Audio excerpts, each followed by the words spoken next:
Well, hello everyone, and welcome to Doing Business in Bentonville. My name is Andy Wilson, and I am the Executive Director of Doing Business in Bentonville. And today is a very, very exciting podcast for me because two reasons: Omni-Channel and supply chain. That's one. But number two, my friend Perry Johnson is sitting across from me, and we have a history together. We go back a long ways, of course, Walmart. So Perry Johnson, welcome to Doing Business in Bentonville. Happy to be here, Andy. It's exciting to be across the table talking about both of these topics and to see you as well. Right. I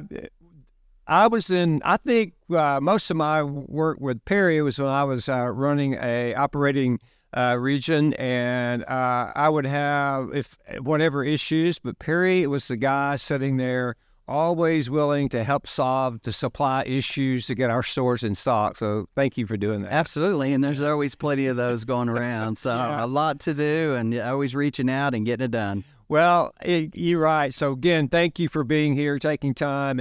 And before we get into this very important topic on omni-channel supply chain, Perry, we got to catch everybody up on your vast amount of experience and why don't you just talk to us a bit about what you're doing, what have you done all these wonderful years, and then what are you focusing on today?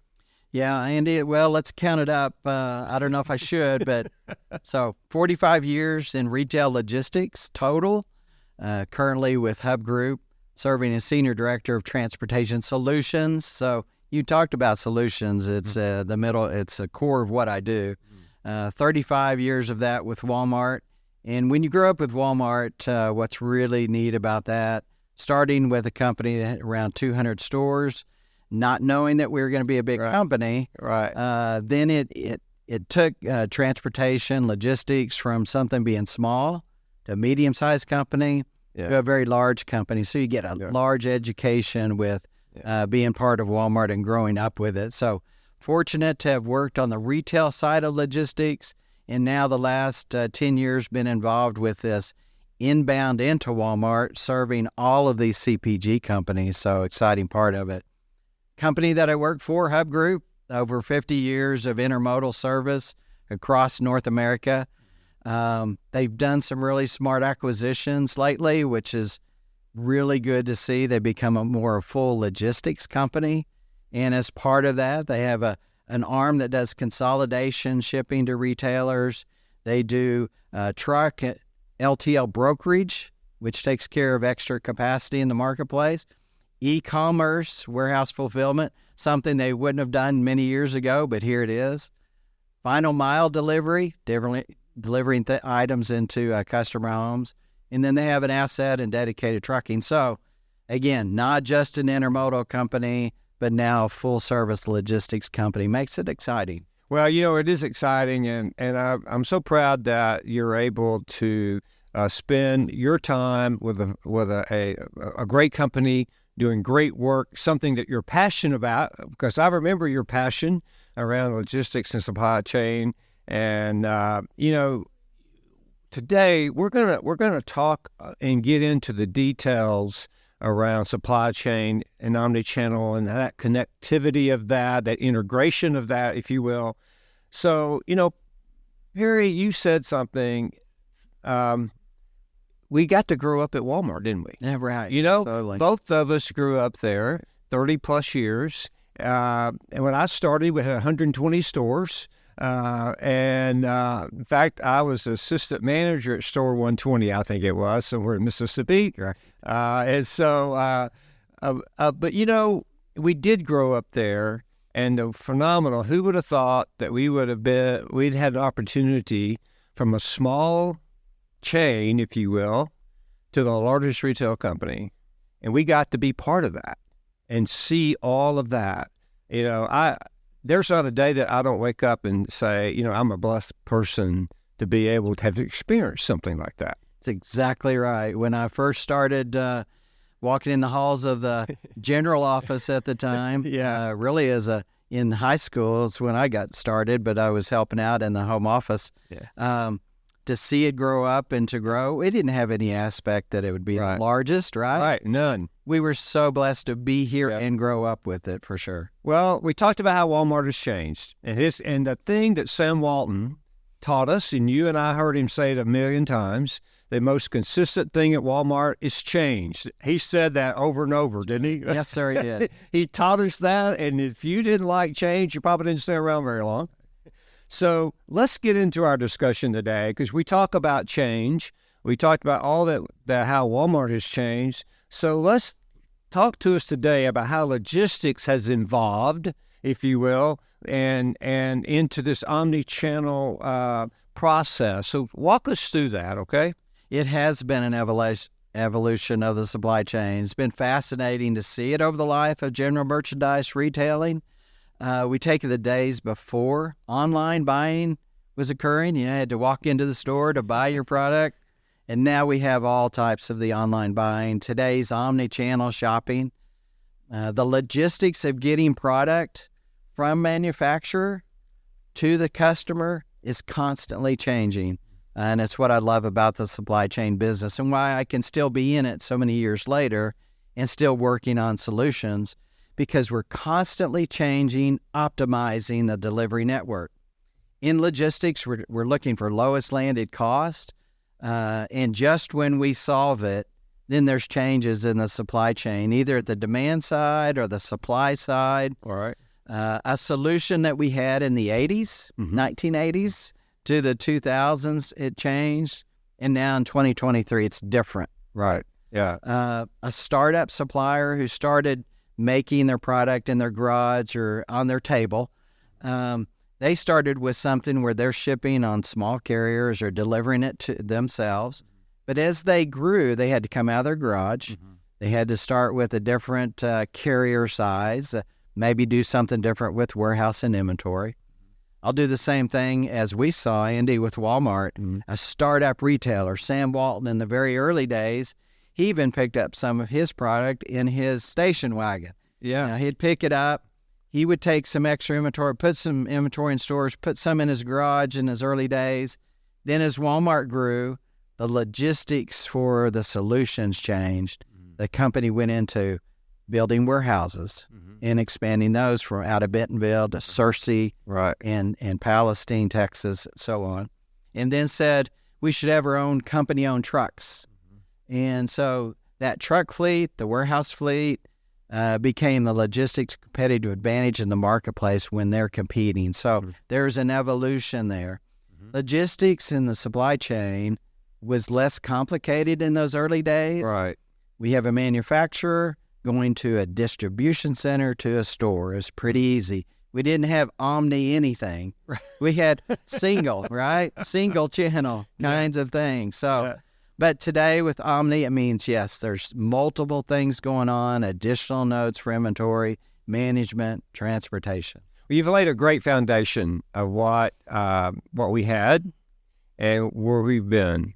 And so as we think about, and you gave great examples about where people are, today in these startup organizations, and people still are doing things out of the garage today or in a coffee shop, you name it. And it's so exciting what's going on today with new products and innovation and consolidation and the change process. So what we want to do now, Perry, is to dive a bit deeper, if you will, and focus on where we are, where we are today. And so, if you're out there and you need logistics, and no matter what size of where you are in size of your company, talk to us about these components, what we're going to call components within the omni-channel process.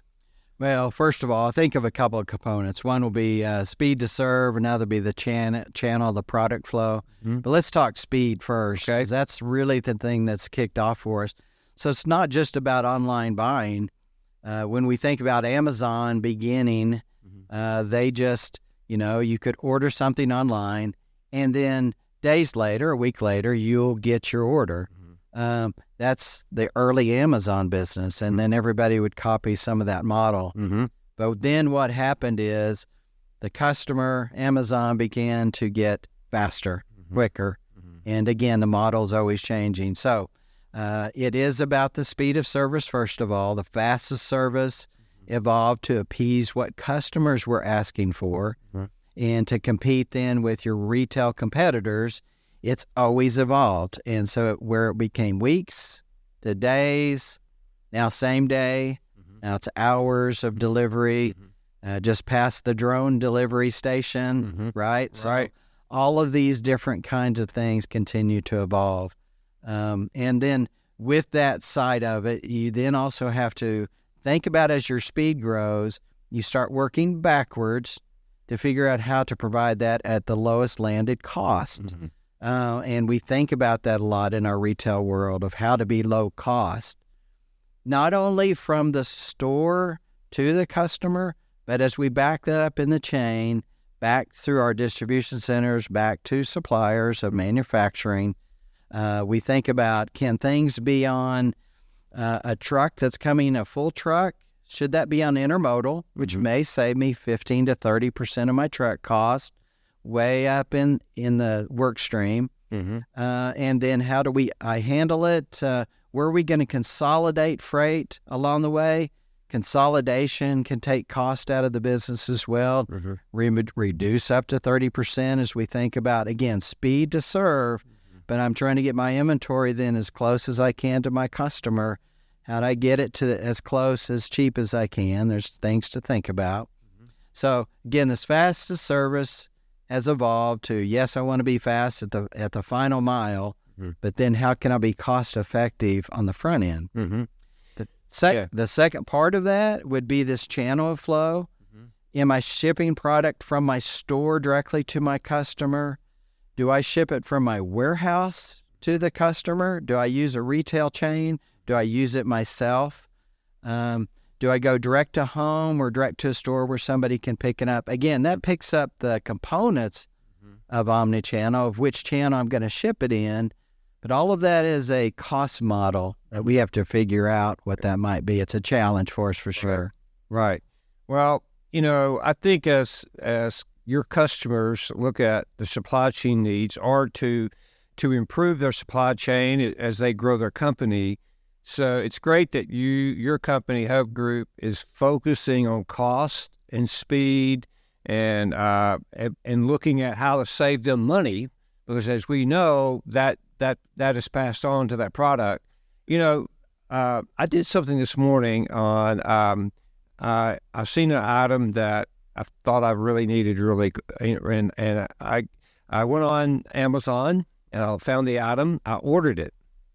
To my surprise, it's coming today, and I was just reading how Amazon is expanding their distribution center in Northwest Arkansas.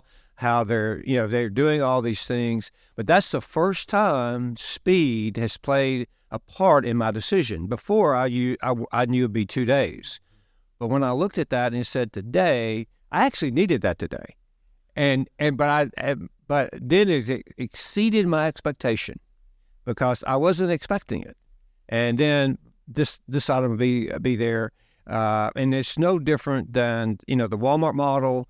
The drone situation, they don't deliver in my neighborhood yet, the drone, but I've been in some of my friends' neighborhood. I think it's pretty cool when that thing comes down from the drone.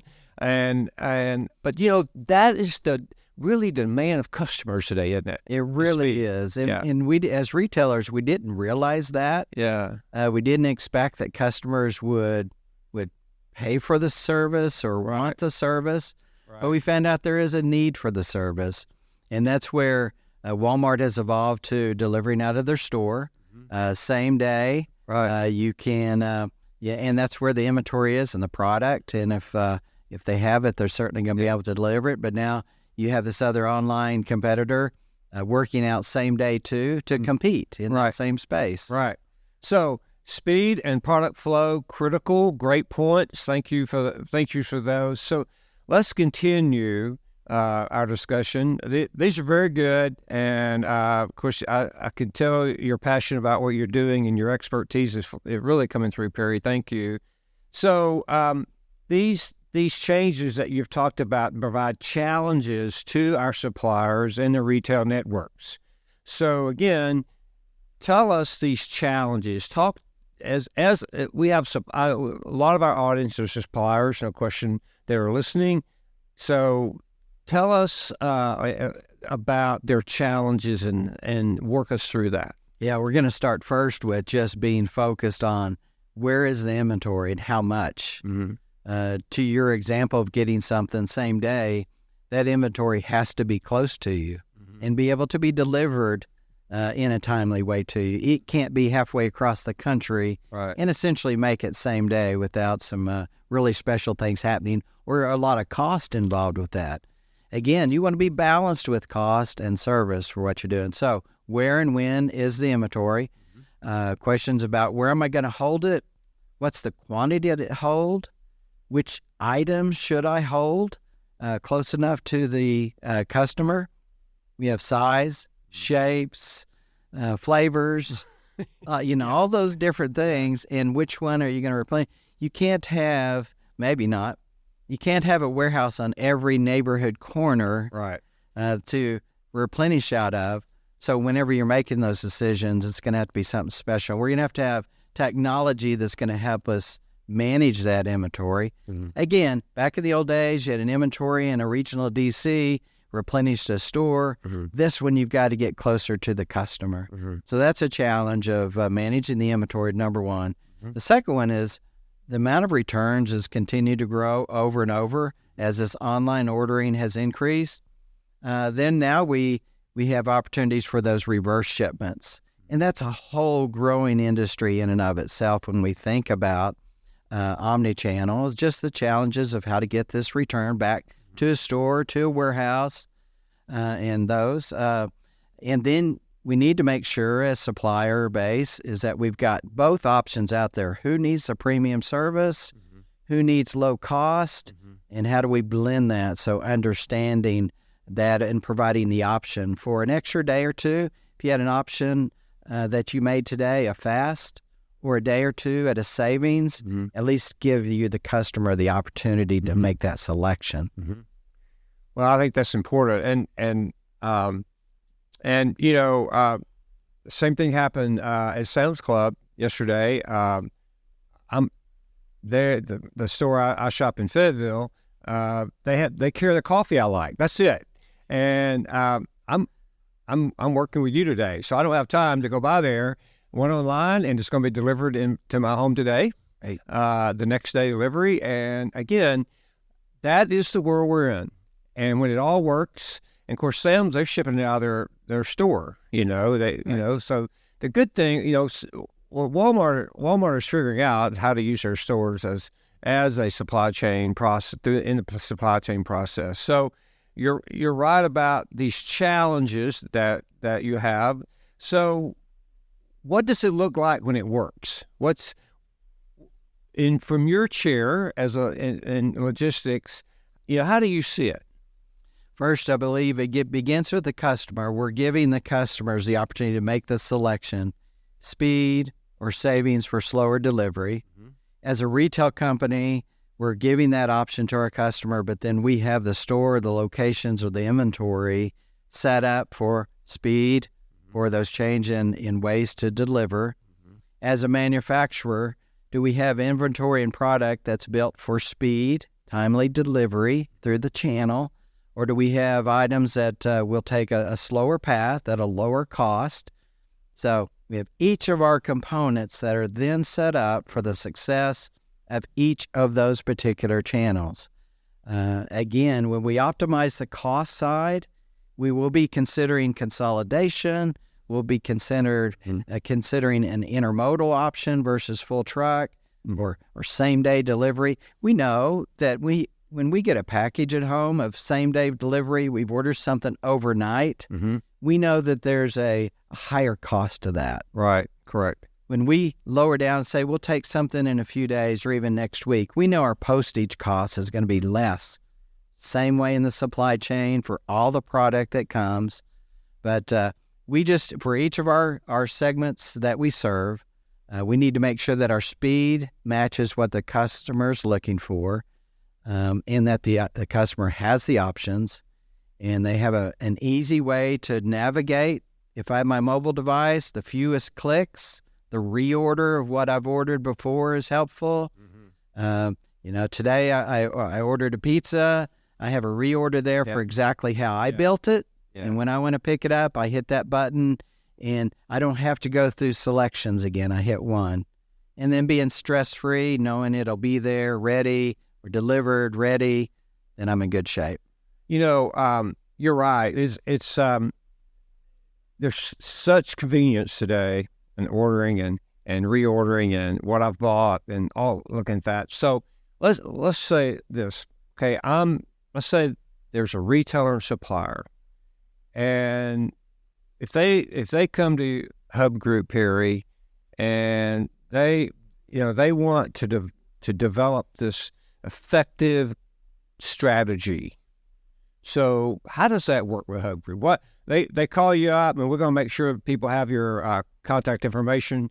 But I will tell you, there's people out there listening, watching us today. They're like, okay, what do I do now? I've grown. I'm this size. It's not working. It's not fast enough. It's too expensive, or whatever. So how does your process work at Hub Group? You're right. It begins with collaboration. Let's make the phone call. Let's begin talking. What we found in the past, as we get those calls and work through those situations, we find out that supply chains have become siloed. Each entity is doing what maximizes their P&L. Maybe a warehouse operation is doing what's best for, let's say, their labor. They're only open certain hours. They only receive and ship at different times. We find out, or their truck yard is small and it doesn't accommodate a lot of drop trailers, ability to preload. There's a lot of solutions around this entire supply chain, yet a warehouse division may silo what they do. A carrier or trucking company might silo, make efficient just for what they want to do. A retailer may put guidelines around certain things to service them in a fashion that is just what they want to do. When we break down and bring all those parties together, figure out the optimum solution for the time, we really can find something that makes a supply chain different than maybe what their competitors doing, or what a challenger that's coming to their industry is doing.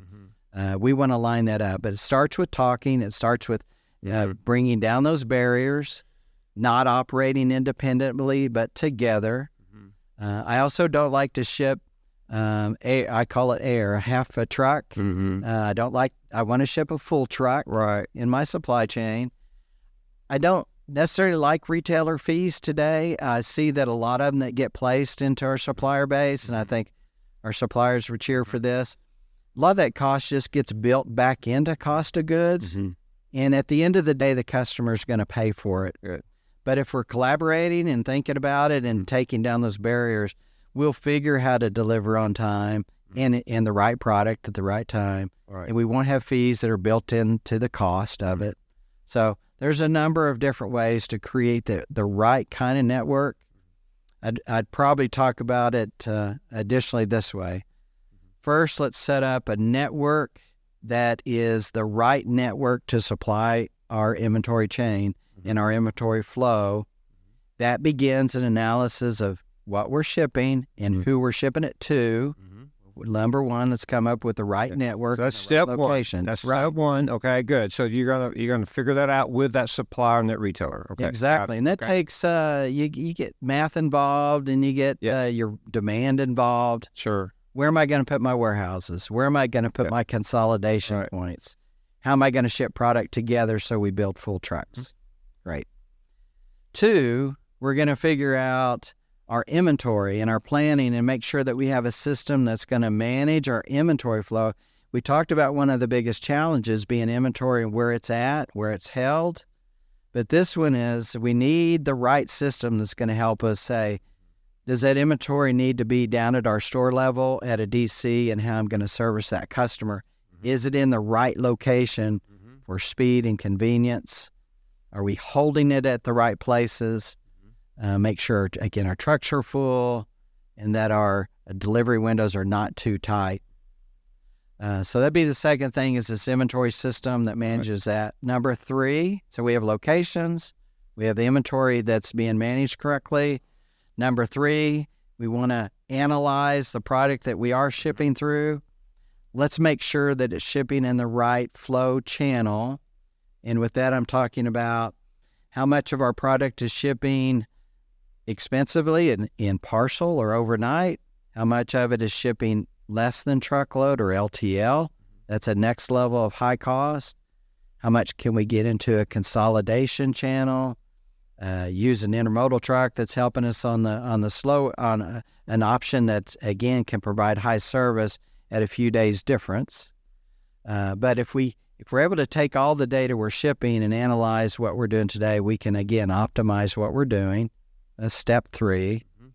And then 4 is about enabling the capabilities of that network to make sure that we are servicing the customers that they need to be, how they need to be serviced.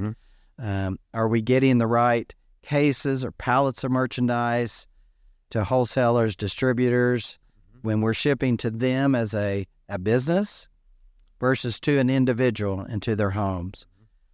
Likely, when we get through all of those steps, we may have to retrofit some of the supply chain. Sure.